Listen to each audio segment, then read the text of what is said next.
General advice, warning and disclaimer. Opinions, thoughts, research, recommendations and content presented are general advice only. They do not take into account your specific circumstances. Please consult a financial professional before making any investment decisions. For further information on our disclaimers and general advice, please see our website and our PDS. Hi there, welcome to this week's edition of Bulls vs Bears. New setting for us, mainly because we've recorded a bunch of content this week and we just didn't want to move the setup overall. It's just a nice boardroom setup. Nice boardroom setup. Sunny Sydney afternoon. Absolutely. So, head of compliance, you've been replaced by AI. Okay. Yeah, the general advice warning is now automated at the front of the podcast, basically. So, excellent. It's just you're just taking another bloke's job from AI overall. So, media this week. Media. So, Kai Chen, what was the go? You're in the sharkskin suit. That's it. My dean made a pretty good comment about my shark tie. Well, my shark tie. Yeah, it was like my Father's Day present, which I can now never wear at Osby's again. she will know. She will know. So, it was a interesting day to be on. I mean, there was a day when the Trump tariffs initially got announced. So that's right. So it just shows how long a week feels, because Monday feels totally different to where we are now. Absolutely. Because I had the newsletter, the Osby's newsletter that morning, and thank God I didn't try to write it on Saturday morning because everything had changed by Sunday. And I thought to myself, it's the first time we ever all three of us went bullish in a row. Yeah, and then first thing that happened was it just got dumped. It's certainly making life easy for the content writers out there. But we've worked out once Trump's out of the deal. I asked it to summarise in 4 key points, and you could just slot Canada, China, and Mexico in there somewhere, and he's using the same playbook from 1989. That's it. Yeah, I actually had to look it up. I was like, I'm just curious, when did he actually write that book? And you're right, late 80s. It was released. And we'll get to Trump watch a little bit later on. Sorry, so Kai, any interesting tidbits on? The fish piker one was pretty interesting. Stock of the day, because obviously, it's got a decent amount of production in Mexico. I think it was like 40% of all products were made out of Mexico. And those poor guys, they spent like 6 years getting that facility up because it was going to save them a little bit of money because they exported mostly to the US and they put it in Mexico instead. So they've just got it off the ground in the last 18 months and then Trump's come in. So that's a little bit of bad luck. Mm-hmm. Bit unlucky. But obviously the alternative is ResMed. ResMed obviously different in that they produce most products here and in Singapore. So lucky them, out of Trump's fury. Well, yeah, we said, I think I said on the COB on Wednesday, I said if I gave some advice to the Trade Minister, who of course would be watching Osby's, I said, just shut up, basically. He hasn't mentioned our name yet, just don't say a word, for God's sake. So hopefully that little neutral sweet spot might actually, potentially happen. Exactly. As long as we keep our head down, I think. Or maybe he might put sanctions on Austria. Who knows? So were you mainly bullish on that show? Were you giving out a lot of buys? No, it was more than half that was buys. Mm-hmm. I mean, the two that I really just didn't like were SUL. Super Retail. Yeah. I was like, well, why wouldn't you buy Wesfarmers? Which is better. Yeah. And also Mirvac. Mirvac, it's just not going anywhere, right? And I just don't think it's the right time to really get into property or be heavily committed to property. Well, then with construction risk. Yeah. I think that's the big thing. It's not. Yeah. And News Corp, funny enough, they came out with a really good announcement. I really liked them. They divested their interest in Foxtel, so got rid of that. But who actually has Foxtel these days? Basically, I'm guessing it's not even the boomers. I think that's what Hubble is now. Yeah. So it's KO and Binge are basically what Foxtel is, and that's now been parceled up into Hubble. So but basically, unless you've still got your set-top box, Yeah. They're the guys that are like that's who's left. Like Yeah. whoever doesn't have high speed internet as well. Yeah. Well, the best way to spot those people, just anyone who's still got an antenna on their roof when you're going past That's it. the old school antennas. But they've also got 65% in REA. So Well, that's heavily when- tied to yeah. REA, right? So Territ, which is a terrible performing stock. yeah. It's the definition of an uptrend, that thing. So Or what else was on? Judo CTD. Corporate travel's coming back. It's actually had a decent rally over the last month or two. The same as with all the airline stocks. Qantas, New Auckland, Air New Zealand, and Auckland Airport. All of them doing fairly well.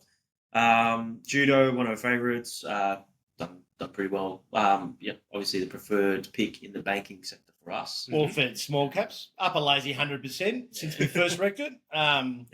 So, which is, down with that CBA money, let's get into judo. Yeah, that's pretty much it on the call. Okay, cool. Yeah. And, what's the main Main story? Just writing the morning report this week. Just investors starting to, doubt these big capex spends. Like probably 2 earnings seasons ago, maybe 3, 6 to 9 months ago. Like if you came out and said you were going to spend 43% more on AI, you probably would have been up 15% on the day. Yep. Google got smacked 7, Amazon got smacked a bit as well. So yeah, and that was the number. It was 43% increase, exceeding analyst estimates by 58 billion capex spend.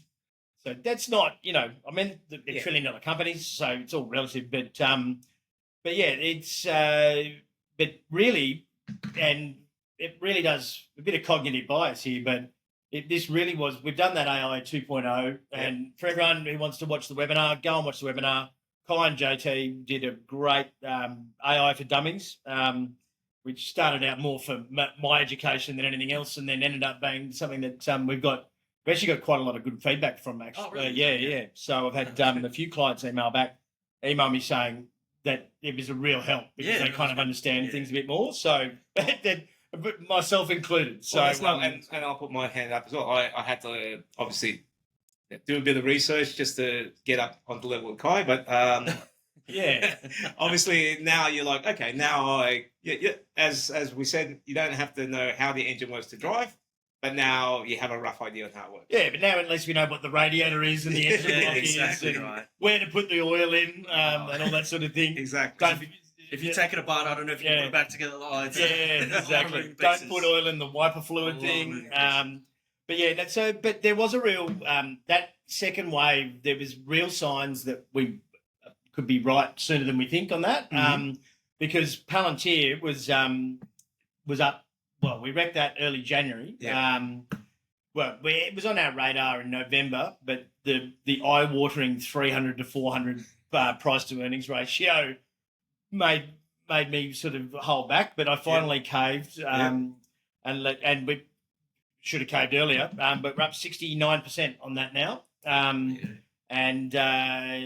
So and basically the theory is that now that DeepSeek's come out, they've pretty much democratized AI. Yeah, it'll be actually people that implement and it's build things. implementation. So things like Palantir, ServiceNow, it's Autodesk as well. Autodesk, they're the companies that we're looking at to kind of use AI into a practical sense now, and actually, and Salesforce does it as well.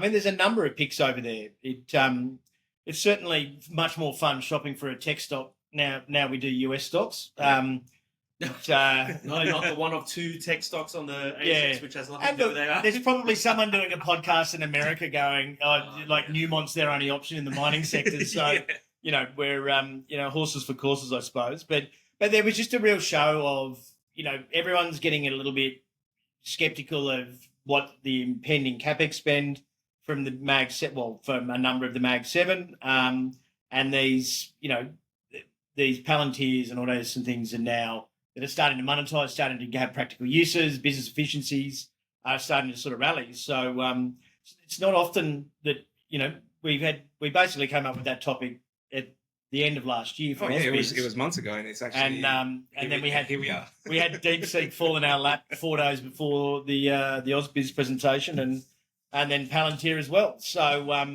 yeah, we're Aussie stocks this week. Obviously, News Corp, as Kai mentioned before, Domino's has rallied as well. Yeah, so Oh, Domino. 22%. Yeah. But wait till you hear why. Okay. Yeah. So up 22% because they're pretty much closing all their stores in Japan. Oh, So really? they're closing 200 odd stores, 170 in Japan. There's a few in the other countries as well. Yeah. And just because we're in capitalism and stock markets, like when I actually reckon that's a good move. That's absolutely. I know it's but I had a late minute call up this morning with Ausbiz, and they're going, "What do you think about Domino's?" And I'm like, "Well, shutting down 170 stores is not generally a catalyst I would choose to buy a stock, but it does show fiscal discipline, I guess." Well, but it's smart because I think they were losing money in Japan. Oh, absolutely. Well, no, but it's a wise move, but it's hardly inspiring. Oh, Falling on your sword as a catalyst to buy a stock. Sell the French offices off as well.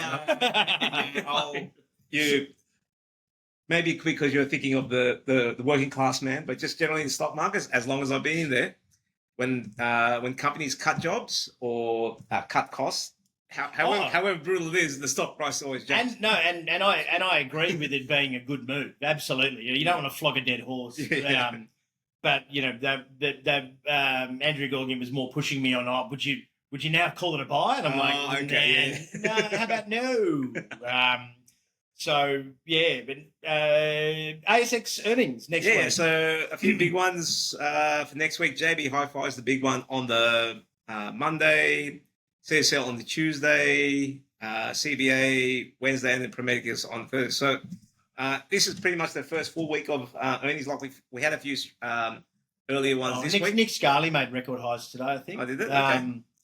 Despite, basically their UK operation was losing less than they thought it was going to, which I was pretty surprised that they were record highs actually. But yeah, there's been a few drip feeds essentially, hasn't there? But next week's kind of it's like a soft entry. Exactly, it's first week, and then obviously the week 3 and the week 4 will be pretty much 4 or 5. Yeah, 4 or 5 a day type of thing. So yeah, here you go. There's a few big things, and obviously we'll be testing our new AI skills on how to actually decipher this. Yes, it's look, quite like Colonel Sanders, we won't be revealing the secret herbs and spices, but let's just say that our very own Kai Chen, the AI guru, has significantly reduced our workload and increased our consistency for this one.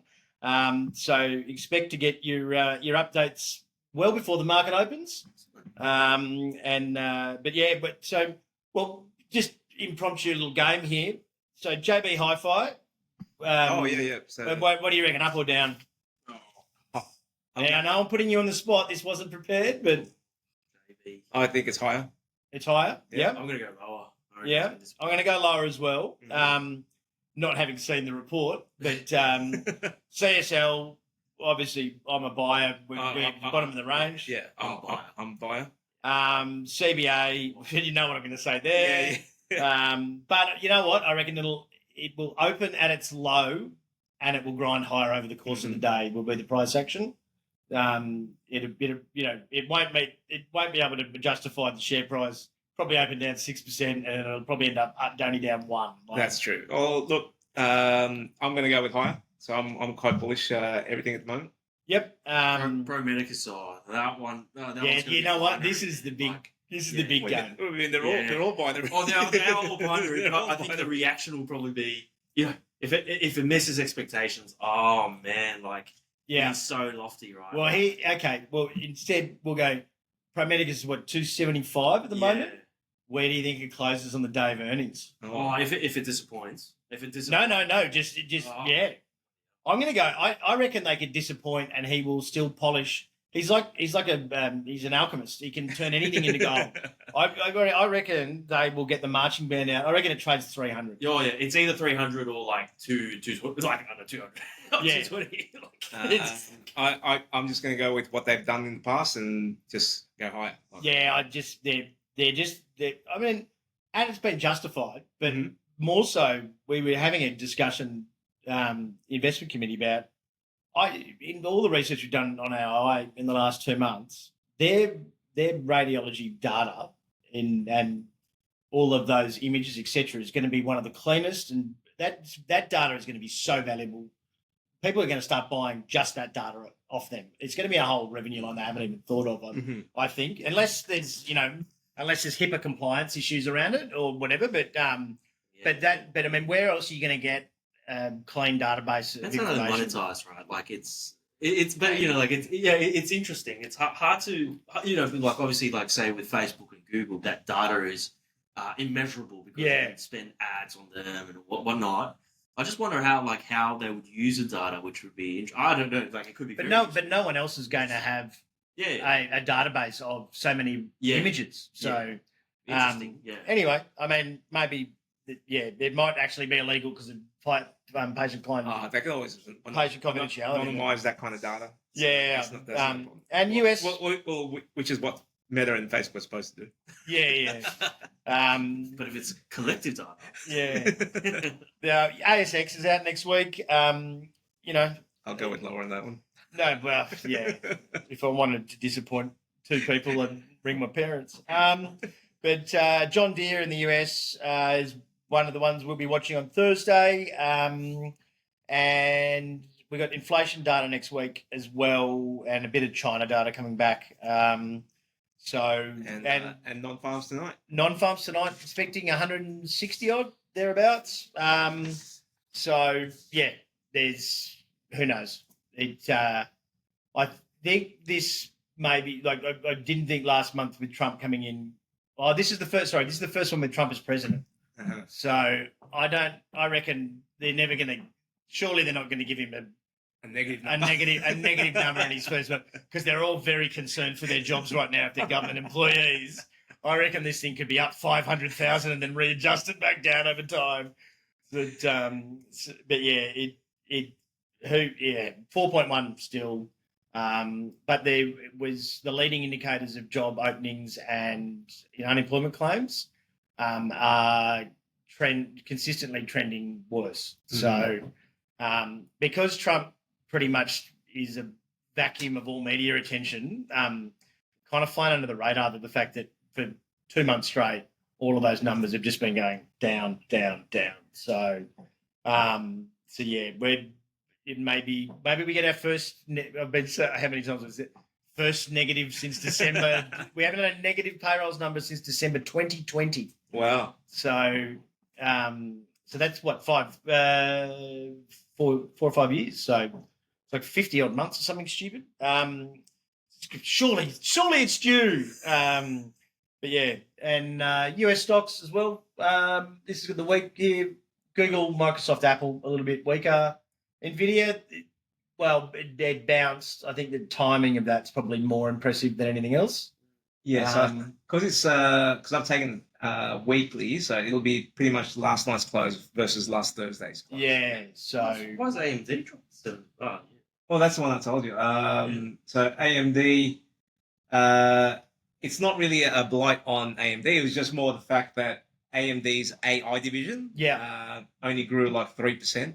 And it just basically showed that single digits. Yeah, but it just showed that they're falling behind Nvidia. So Nvidia's lead in the GPUs, and as Kai was talking about data centers, that's where AMD disappointed. And Amazon fell 4% in the aftermarket, so that'll actually be down. That won't be on there.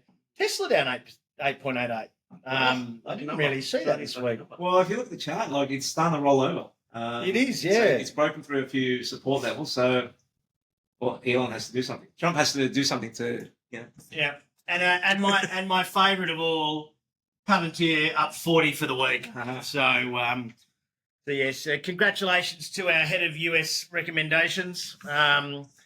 It was I'm glad you harangued me into pushing that recommendation out. It's been a very good one. So.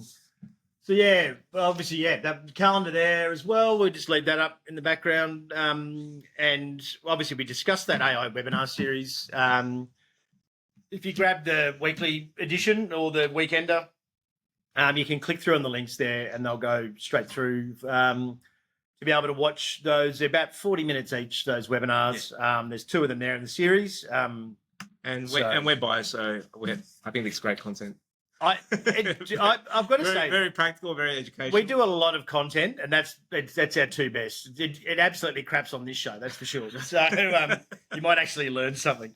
So commodities, JT, what's the so gold another week, another new high. It's just getting a little bit boring. Yeah, isn't it? isn't it? So 28.80, another new high, on its way to 3,000. Will it get there next week or the week after? Who knows? Oh, sorry, I was just jumping a little bit. I was just looking at a chart. Bitcoin. Yeah. That's a nice Bearing in mind that could have already recovered by the time I put these That's numbers very in. true. So Yeah, absolutely. So silver, it got to 32.50. So on the spot chart, that's a fairly key level. If it breaks through there, then that kind of opens the door for a test. Yeah. I think 34.50 was the high last year. 34.50 was the light. That But was if the it high. gets back through that 32.50, it's maintained. It made a higher low on this trend, on the trend. I think it's on. It's on. Cool. I'm easily convinced on silver though. So, but I did hear someone on Ausbiz do a full thing on it this morning out of the US. They had a pundit from the US from a commodities team. Genius. And he was saying how silver's going to play catch up. So I was just a year early. That's all. Copper looks great on the chart. Copper miners not so much, but that could be the play there. Maybe have a look at some of the miners that are slow to react to this move. Spot uranium has been disappointing, but the actual miners themselves have done really, really well. They've held up. So Paladin, Boss Energy. Surprisingly, Boss. I've looked at Boss the last couple of days. It's just strong even after that drop. Yeah, exactly. So spot. If you look at the spot with the Sprott ETF, it just looks flat, actually drifting lower. But the actual individual miners doing quite differently. I think Paladin and Boss particularly, they've shown the first signs of any remote resilience in quite a while because it's been a straight line down just about for. Oh, absolutely! Like they've just been they've belted. halved. Yeah, exactly. So, either way, that's a good sign. Crude oil, so it broke through that 72 level. It's trading just above 70, but I think it opens the way for a move down to last year's lows at around 67. Yep. And that's Trump. So Trump wants oil down to about $40. He thinks at 40, that means that Russia can't actually fund their activities, and it helps end the war. But that's all politics. You might want to consult some of his super PAC donors from Exxon, and before he does that. But iron ore. But just on that, the guy that he appointed as the Minister of Energy, like he's actually like ex-big oil. So he's a successful. Maybe you just got them all piled into short futures. So or you just call them up and just say hedge everything. Yeah. Iron ore, that's prices are firmed actually, and actually drifting closer to more like 109 a ton. But I think Goldman's came out and said that it's going to be softer throughout the year. No. They'd be 90. They said it'll average 95 US a ton, which is an improvement, an upgrade in what they were expecting. So they had it low. Okay. Yeah, and the Aussie miners have actually had an okay week this week. Considering there's been a lot of trade war talk. And don't forget, like their average cost. I mean, like some of them are lower, some of them are higher, but I think the average is around $20 a ton. Yeah, what was Fortescue is like $30 Aussie or something, isn't it? Fortescue's in the teens. So 20, 100, that's a decent margin. Yeah, no, not too bad. Bitcoin. So the thing with Bitcoin is that it actually sold off on the weekend. It got dumped on Monday, Asia, and it was all on tariffs. So, and people, the crypto bros that I follow, they're like, "What's this got to do? What does Bitcoin have to do with tariffs?" But it just shows that, when things are selling off, it's considered a risk asset. When it's rallying, it's a store of value. So, you can't have it both ways. But unfortunately, that's the volatility that is Bitcoin. It did get down to 92. I think there was like $3 or $4 billion worth of leveraged longs got liquidated on that move, and it's back at got back above 100 and trading around 96. So so that's one that look, we think Bitcoin long term has plenty of room to run, and we do think we do like the store of value aspect of it. But that liquidation shows you just don't use leverage. Yeah. It is plenty volatile. If you are going to use leverage, just use a very minimal amount. So Yeah. So and if you're a crazy crypto bro, man, like yeah. So I'll be like, maybe use 50% leverage, and they'll be like, what are you talking about? I need a 20x, I need 100x, and Back in the day, that was quite normal. That's just like if you're throwing petrol on a fire, then throwing airline fuel on a fire as well. It's burning already. Yeah. Yeah, but and the dollar index. So on that on the tariff news on the Monday, it got I think it tested 109.50, which is the recent highs, and back down to 107.50. So quite a volatile week. But like if you just pretty much fell asleep on the Monday and woke up on the Wednesday, you'd be like, pretty quiet week, because like all of the action was on that Monday Asia session, and everything's recovered. All three of us were bullish, and we got it right by about 0.2%. So but we've been deep out of the money for most of the week. Yeah, exactly. So so that's all for the commodities. Trump watch. I mean, like he's the Trust watch. Well, Elon's been consistent this week, but nothing. Nothing majorly. Sorry, if rewind 2 years ago, he said 8 things that are massively controversial, but now that him and Trump are just constantly peppering everyone, it doesn't seem so controversial anymore, to be honest. So it mainly focused on Trump this week, just given he's been super active. So he put an executive order in to prevent UPS from delivering any packages from China. Oh yeah. So he's got big mail involved, so there'd be some super disappointed Temu customers this week. And probably a lot of really disappointed Amazon customers as well. Like, what's actually interesting with Amazon is that they have they've got their own Temu division. Yeah, right. Within Amazon, so. Yeah, so they might get the week off next week. So someone was explaining to me. So I see that Amazon, because they have Amazon's Choice and things like that. Yeah. So they pretty much use the same similar factories. To undercut them. I'll tell you how it works, right? Like, I actually did a little. Well, you had dropship business. I was on Amazon, right? And this is what they do. Like, they wait for all the third-party sellers to find the products and rank it. If it's super popular, they go make it in China. There you go. Yeah. So, as does Bunnings, Woolworths, Coles. Essentially. People take the risk to do the research for them, and and most of Big Pharma as well. Yeah. So that's pretty much it's not a new model, that's for sure. So what else has he said? So we went 25% tariffs on Canada and Mexico, 10% on China, which the 25% Canada retaliated. Mexico didn't even have a chance to retaliate before he put a 30-day leave on it straight away. And so they're not actually in place. They're in place for not even one trading day. It was a weekend day, actually. So not one business day. And they've got 30 days so that's just him obviously setting the high anchor to try and be bargaining chip. He's picked out 2 countries that via the NAFTA trade agreement, they've basically spent 2 decades pulling in and making them dependent on the US. And now he's rescinding that trade agreement and absolutely screwing them. So, that's wouldn't be much fun. I don't know how trusting they'll ever be writing a trade agreement with those guys again. He wants to take over Gaza.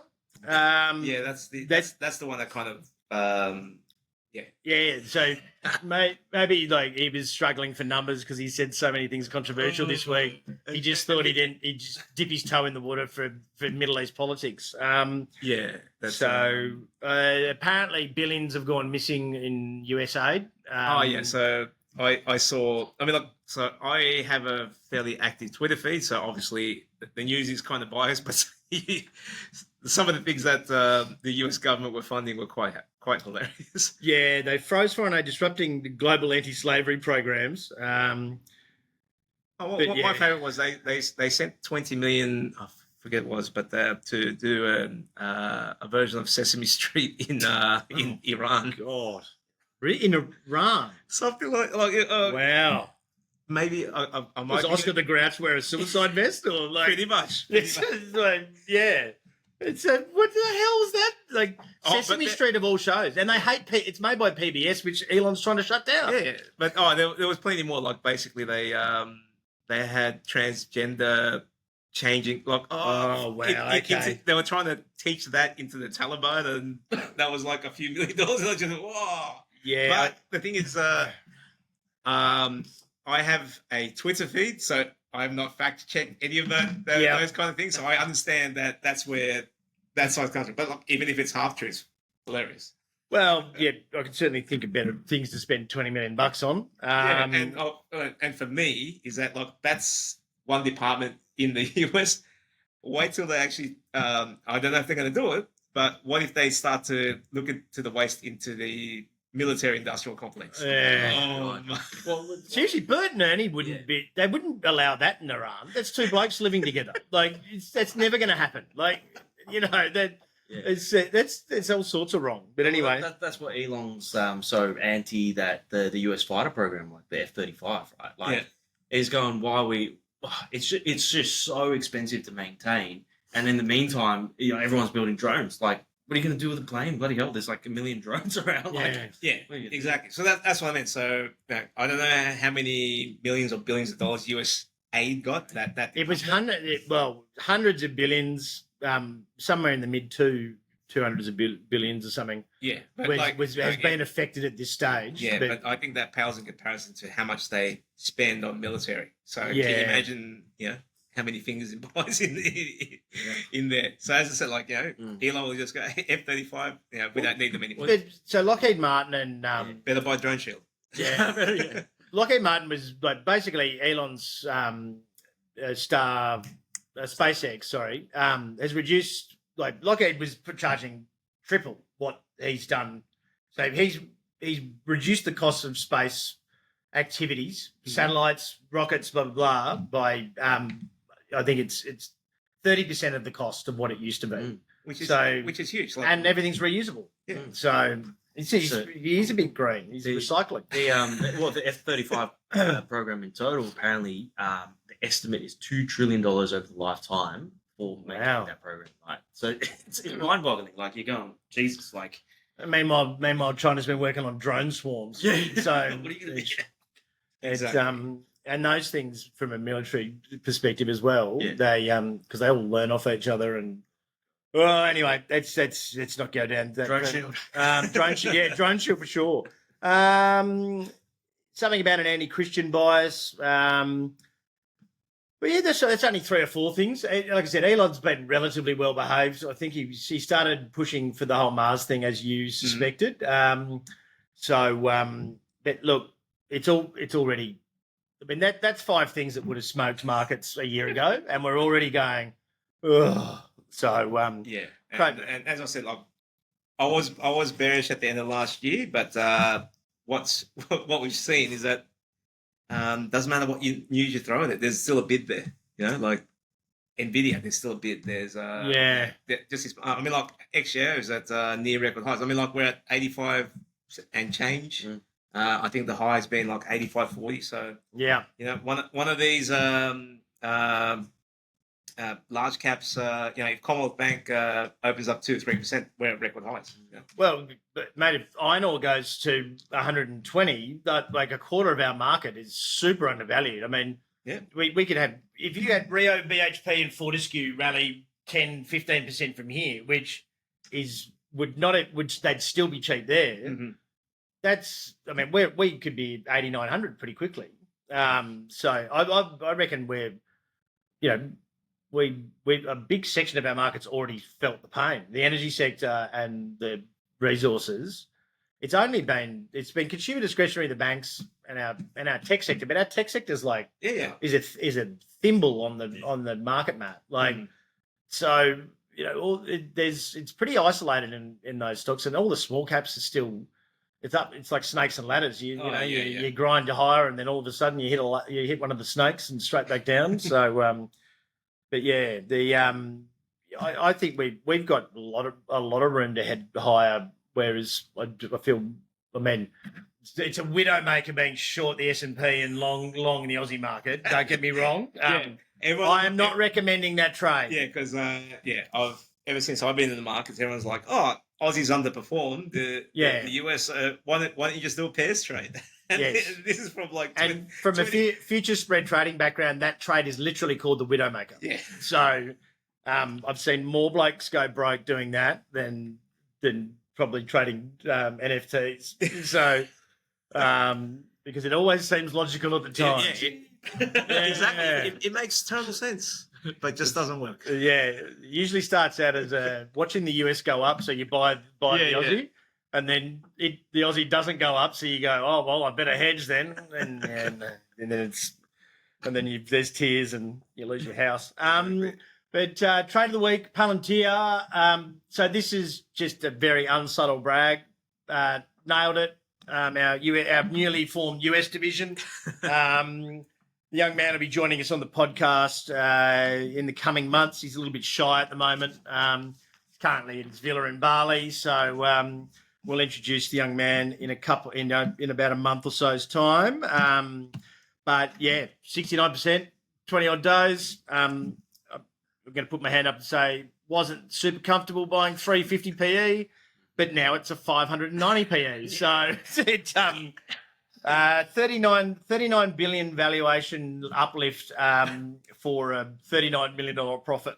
So it's a different world. So yeah, but US so far, which is a combination of the names here, the investment committee here, and obviously having new man on is I think we've got Nvidia on the high conviction, but it wasn't a buy. We said it was just we wouldn't be, because we only launched it in November, but that's the only 1 out of 10 that's down.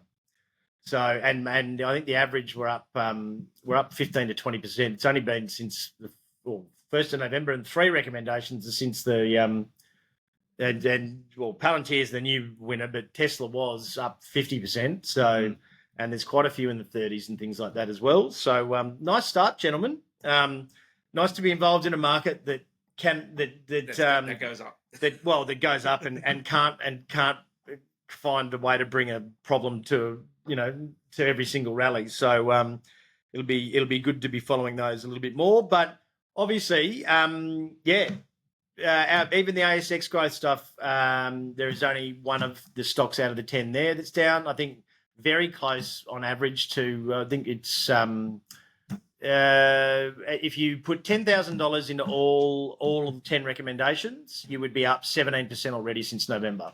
Yeah, so I'm going to do the plug.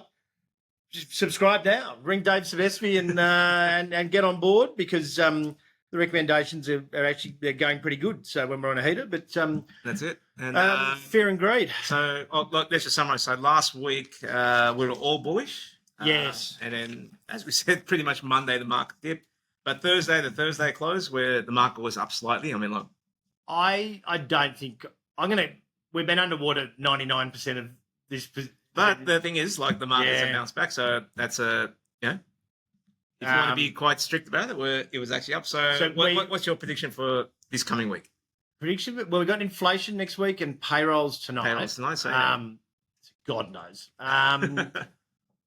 I'm going to go bullish again. I reckon, look, there's human beings at the Bureau of Labour and Statistics who are fearful for their jobs. I reckon they're going to get I reckon we're going to get some sunny inflation numbers that are subsiding. Mm-hmm. And I think the first figure for the unemployment will be, I think it'll beat tonight, and because and then they'll be revised to reality later on. So that's just me being a bit paranoid, but I reckon it'll go up. I'm bullish again. Two weeks in a row. 2 weeks. Okay. Well, I'm joining the bull train.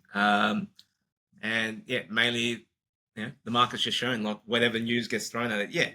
Temporarily it might dip, might look like it's going to be all over. Then suddenly a bid comes in and pushes it back up, and I think it'll just do that. I think Trump said so many ridiculous things already straight away that everyone's already like, whatever. Like, until it happens, we're not listening anymore. Well, he's come out of the gate sprinting. You know, and Sprinting. He's come out of the gate on rocket skates. Yeah. Like, so, what about you, Kai? All for one for all, right? Yeah. Three Bulls. 3 Musketeers. Yeah, but I think that's unheard of. It, 2 weeks in a row it is. Right. Well, 2 weeks in a row. I think. We have had all three. Fear and Greed Index 41, so it was in the fear section. Yeah. And I've just got. I mean, obviously, if we do get a negative payrolls number, this could be derailed almost immediately. However, again, as you said, Monday we would. I would have thought we would. I put my head in my hands, going, first time we've all gone 3 bulls, and we immediately got smacked. But yeah, it'll be. I don't think we're gonna. I think. Like, we're realistically, we were a month. I'm probably going to be relatively bullish for a month, I reckon, because I just don't see anything derailing it at the moment. Because God knows he's tried. So, and China was pretty restrained with the tariff stuff. They put a couple of things on, but they were like, there was no chest beating, there was no threats. They were just like, whatever. That's all that's coming from Huawei. Well, yeah. I mean, you don't have to be Einstein, but yeah. So well, we that wraps things up largely, I suppose. So obviously, if you want a peaceful week, just mute your Trump and Elon on Twitter or on your newsfeed. I've had a couple of people ask me this week, how do I do that? So you just throw your phone away, I guess. Yeah, no. One of our clients, Eric, who he's gone on. You do Dry July. Yeah. He's off all news. He doesn't. He won't. He can't handle it anymore. It's stressing him out. And I guarantee you'll be much better for it. Yeah. So he just rings us now and asks, "Oh, what's going on in the world?" I've got to be his filter. So yeah, I might just start lying to him, actually, see how that goes. But folks, thank you for joining us, and we'll speak again next week.